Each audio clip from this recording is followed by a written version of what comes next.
أشهد أن المهدي والمهديين من ولده حجج الله صلوات الله یا اللہ وسلامه عليه. السلام علیکم ورحمۃ اللہ وبرکاتہ۔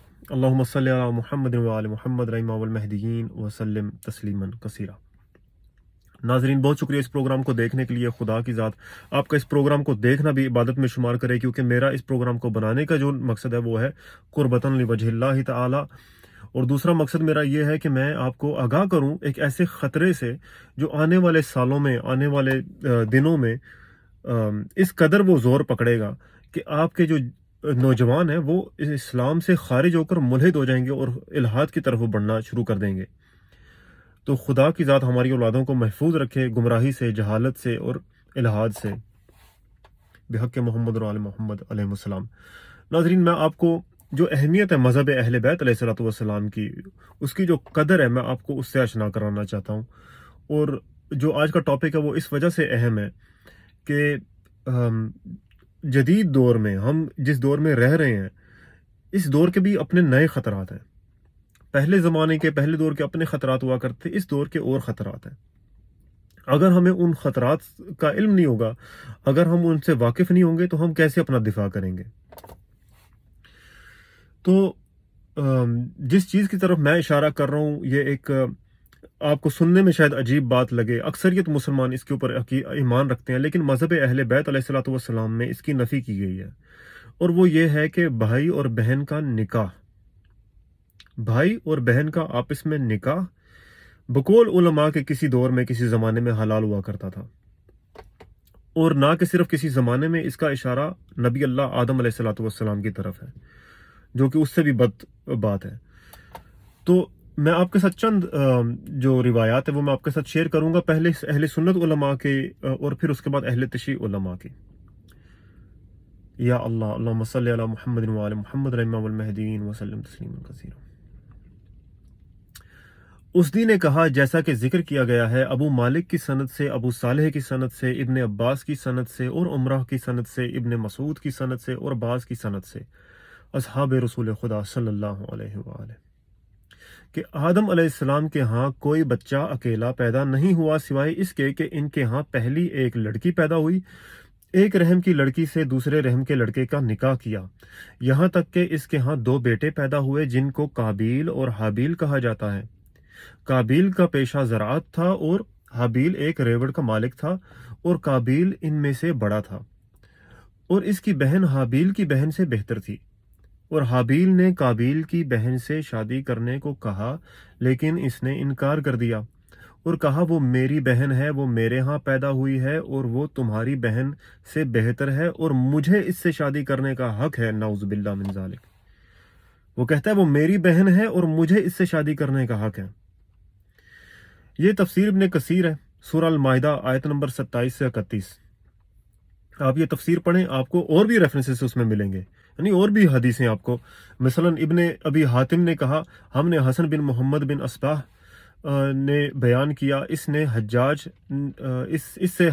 ان سے حجاج نے بیان کیا، ابن جریج کی سند سے، اس نے ابن خثیم نے بیان کیا، انہوں نے کہا میں سعید بن جبیر کو ملا تو انہوں نے مجھ سے ابن عباس رضی اللہ عنہ سے روایت کی، انہوں نے کہا عورت کے لیے اپنے بھائی یا اپنے جڑواؤں سے نکاح کرنا حرام تھا، حکم ہوا کہ اس کے بھائیوں میں سے وہ اس سے شادی کرے جو دوسرے بطن سے پیدا ہو، نعوذ باللہ۔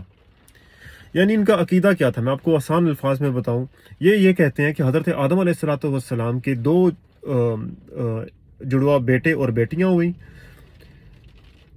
ایک حابیل اور اس کی بہن، اور ایک قابیل اور اس کی بہن۔ حابیل کی شادی قابیل کی بہن کے ساتھ، اور قابیل کی شادی حابیل کی بہن کے ساتھ، یعنی بھائیوں اور بہنوں کا آپس میں نکاح ہوا، کیونکہ ماں باپ تو ایک ہی تھے، حضرت آدم اور حضرت حوا سلام اللہ علیہ۔ تو آپ بے شک یہ کہہ دیں کہ جڑوا بہن وہ، جڑوا بہن اس کی، اس سے فرق نہیں پڑتا، ماں باپ جس کے ایک ہیں وہ بھائی بہن ہیں۔ آپ یہ تو نہیں کہہ سکتے کہ میں پہلے پیدا ہوں اس وجہ سے میری بہن کیونکہ پہلے پیدا ہوئی ہے، نعوذ باللہ میں اس سے شادی کرنے کا حق رکھتا ہوں۔ تو یہ جو میں آپ کو بتا رہا ہوں، مجھے تو حیرت ہو رہی ہے کہ اس کے اوپر آج پروگرام بھی بن رہا ہے۔ ناظرین یہ دیکھیں، یہ جو عقیدہ ہے یہ جو علماء آپ کو انجیکٹ کر رہے ہیں آپ کے ذہنوں میں یہ جو بات پھیلا رہے ہیں کہ حضرت آدم علیہ السلام کے ساتھ منسوب کرتے ہوئے، یہ نہ کہ صرف اسلام کے خلاف ہے، یہ انسانیت کے خلاف ہے۔ حقیقت جو میں آپ کو بتا رہا ہوں، آپ اپنی ذات سے یہ بیٹھ کر سوال کریں، آپ کے سامنے اگر گھر میں بچے ہیں، اگر آپ کی کوئی بہن ہے، اگر آپ کا کوئی بھائی ہے، تو آپ امیجن نہیں کر سکتے کہ آپ کا نکاح ان کے ساتھ ہو، آپ سوچ نہیں سکتے کہ آپ کا نکاح ان کے ساتھ ہو۔ یہ اتنا اندر سے روح کو ہلا دینے والی یہ چیز ہے، یہ اتنی بڑی بدکاری ہے، اور یہ اس کو نبی کے ساتھ منسوب کر رہے ہیں، نعوذ باللہ من ذالک۔ کیوں؟ کیونکہ عیسائیوں اور یہودیوں کا یہ عقیدہ تھا، صرف اس وجہ سے۔ اور آل محمد علیہ السلام اس کے برعکس بیان دیتے ہیں، اس کے مخالف بیان دیتے ہیں۔ آل محمد علیہ السلام کی کوئی نہیں سنتا۔ اور یہ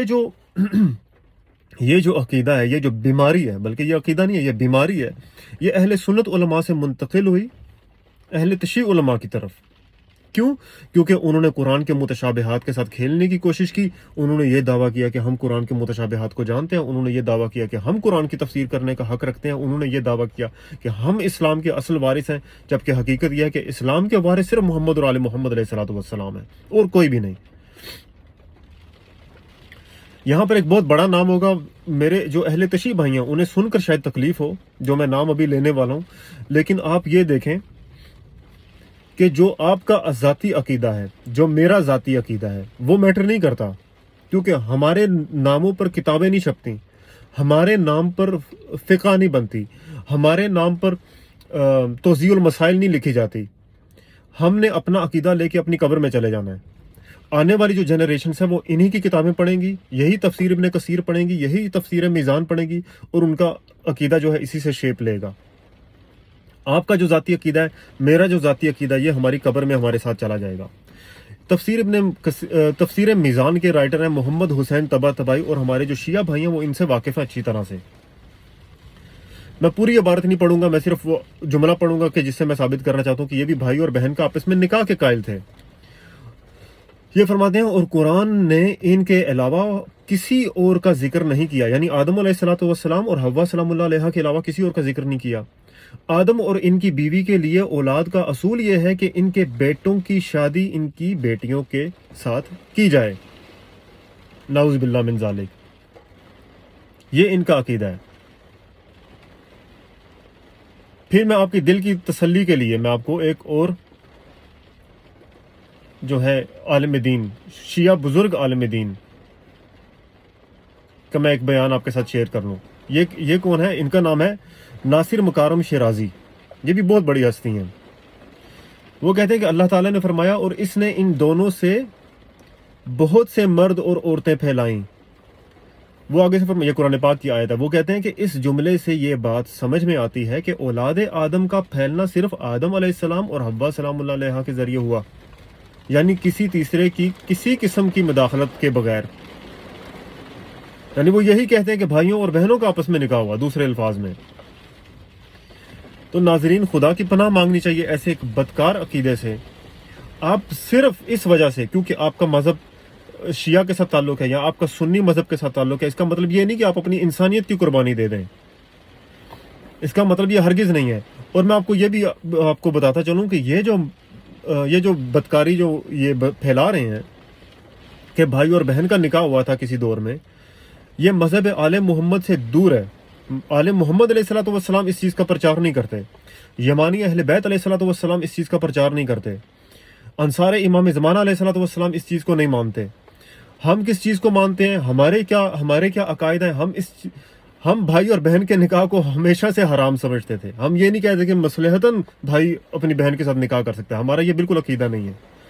تو خدا کی ہم پناہ مانگتے ہیں ایسی بدکاریوں سے، ایسی جہالت سے، ایسی گمراہی سے، ایسے شر سے، ایسے فساد سے۔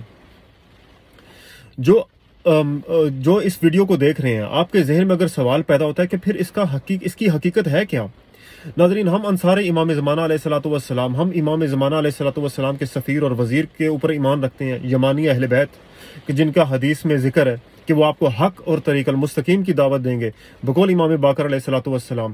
امام باقر علیہ السلام فرماتے ہیں کہ یمانی آپ کو حق اور طریق المستقیم کی دعوت دے گا۔ ناظرین، وہ حق اور طریق المستقیم دین الہی ہے، وہ خالص دین ہے، وہ مذہب آل محمد ہے، اور اسی میں آپ کو جواب ملے گا کہ حقیقت تخلیق آدم علیہ السلام کیا تھی، حقیقت انسانیت کیا تھی، کہ انسانیت کس طرح وجود میں آئی، حضرت آدم علیہ الصلوۃ والسلام کے بعد انسانیت کس طرح آگے بڑھی، اتنا مقدس جو سلسلہ خدا کی ذات نے شروع کرنا تھا، انبیاء کا، اوصیاء کا، مرسلین کا، کیسے ممکن ہے کہ اس کی ابتدا زنا ہو۔ اور ناظرین یہ اتنی خطرناک چیز ہے کہ آنے والی جو جنریشن ہے، اگر وہ آپ کے سامنے یہ سوال رکھیں گے، آپ سے یہ پوچھیں گے کہ بتائیں بھائی اور بہن کا نکاح آپس میں کیوں حلال تھا، کیا خدا کی ذات اس چیز پر قادر نہیں تھی نعوذ باللہ کہ وہ ایک لڑکا ایک لڑکی پیدا کر دیتا، ایسی جیسے عیسیٰ علیہ الصلوۃ والسلام کو تخلیق کیا، ایسی جیسے آدم اور حوا سلام اللہ علیہ کو تخلیق کیا۔ ناظرین اور یہ جائز سوال ہے، یہ جو سوال ہے یہ اس ذہن سے اٹھے گا جو آنے والے ایکڈیمک لیول پہ تعلیمات حاصل کرے گا، جو بایولوجی پڑھے گا، جو سائنس پڑھے گا، وہ اس طرح کے سوالات کرے گا، اور اس کا حق ہے کیونکہ وہ وارث اسلام ہے، وہ مسلمان ہے، اور ہر مسلمان کا حق ہے کہ وہ اسلام سے جڑے ہوئے ہر بات پر سوال کرے۔ آنکھیں بند کر کے ماننے کا کسی کو نہیں کہا گیا، دین میں جبر بالکل نہیں ہے۔ تو آپ کیسے ان سوالوں کے جواب دیں گے اگر آپ کا اپنا عقیدہ یہ ہوا کہ بھائی اور بہن کا نکاح آپس میں حلال تھا کسی دور میں؟ آپ کیسے مورلی طور پہ، اخلاقی طور پہ آپ کس طرح اس بچے کو کنونس کریں گے؟ تو میں آپ کو دعوت دیتا ہوں کہ آپ مذہب آل محمد علیہ الصلوۃ والسلام کی طرف آئیں، جو کہ یمانی اہل بیت علیہ السلام کے ذریعے آپ تک پہنچے گا، کیونکہ یمانی اہل بیت ہی اس زمانے میں وہ شخصیت ہیں جو آپ کو حق اور طریق المستقیم کی دعوت دیتے ہیں بقول امام باقر علیہ الصلوۃ والسلام کے۔ تو آپ ان کی طرف آئیں تاکہ آپ کی دنیا بھی سنورے، آپ کی آخرت میں بھی آپ کے لیے نجات ہو۔ آل محمد کے علاوہ آپ کسی بھی در پہ جائیں گے اس کا ٹھکانہ آخر میں آپ کے لیے جہنم ہی ہوگا۔ تو خدا کی ذات آپ کو محفوظ رکھے، خدا کی ذات آپ کو سلامت رکھے، آپ کو بدکاریوں سے، اس دنیا کی بدکاریوں سے اور شر سے محفوظ رکھے، اور آخرت میں بھی آپ کے لیے خیر لکھے بحق محمد اور آل محمد۔ بہت مہربانی، بہت شکریہ۔ کمنٹ سیکشن میں ضرور بتائیے گا، اگر آپ جاننا چاہتے ہیں کہ یمانی علیہ السلام کا اس پر جواب کیا تھا، آپ کمنٹ سیکشن میں لکھیں۔ ہم انشاءاللہ ہمارا جو واٹس ایپ گروپ ہے اس کا جو لنک ہے، اس کے اگر آپ اس کو جوائن کرنا چاہتے ہیں یہ جواب لینے کے لیے کہ اصل حقیقت کیا تھی تخلیق آدم علیہ السلام کی، تو ہمارا واٹس ایپ گروپ جوائن کریں، ہم آپ کو اس میں تمام معلومات، تمام انفارمیشن آپ کے ساتھ شیئر کریں گے انشاءاللہ۔ ہمارے چینل کا نام ہے الرکن الشدید، ہماری جو ویب سائٹ ہے آفیشیل اس کا ہے نام saviorofmankind.com، اور عربک زبان میں المہدیون.com۔ اور وہ علماء جو ہمارے ساتھ اختلاف کرتے ہیں ہم انہیں کہتے ہیں کہ ویلکم، آپ ہمارے ساتھ آئیں، ہمارے پلیٹ فارم 24 گھنٹے ہفتے میں 7 دن کھلے ہیں، عربی اور فارسی زبان میں ہم آپ کے تمام سوالات کے جواب دینا چاہتے ہیں۔ تو بہت شکریہ، بہت مہربانی آپ کی، خدا آپ کو سلامت رکھے، آپ کی توفیقات میں اضافہ کرے۔